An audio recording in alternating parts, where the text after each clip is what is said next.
வணக்கம். விரிந்த பார்வையின் இன்றைய காலை நேர செய்திகள் வாசிப்பவர் சூர்யா தேவி. தைப்பொங்கலை உற்சாகமாக கொண்டாடுவதைப் போன்று லோக்சபா தேர்தல் வெற்றியை மகிழ்ச்சியாக கொண்டாடும் காலம் வந்துவிட்டதாக எடப்பாடி பழனிசாமி தெரிவித்துள்ளார்.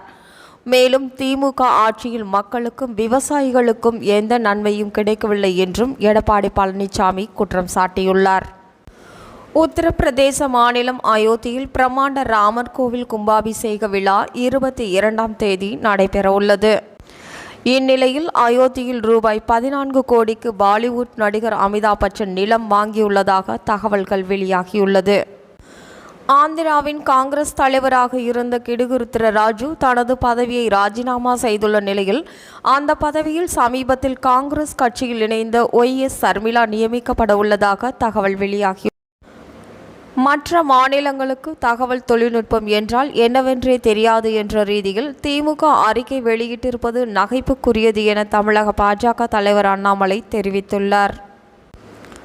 பிரதம மந்திரியின் மலைவாழ் பழங்குடியினரின் நலம் காக்கும் பெருந்திட்டத்தின் கீழ் 1 லட்சம் பயனாளிகளுக்கு பிரதம மந்திரியின் இலவச வீடு கட்டும் திட்டத்திற்கு முதல் தவணையை பிரதமர் மோடி வழங்கியதாக பாஜக மத்திய இணையமைச்சர் எல். முருகன் தெரிவித்துள்ளார். மதுரை அவனியாபுரம் ஜல்லிக்கட்டு போட்டி விறுவிறுப்பாக நடந்து முடிந்தது.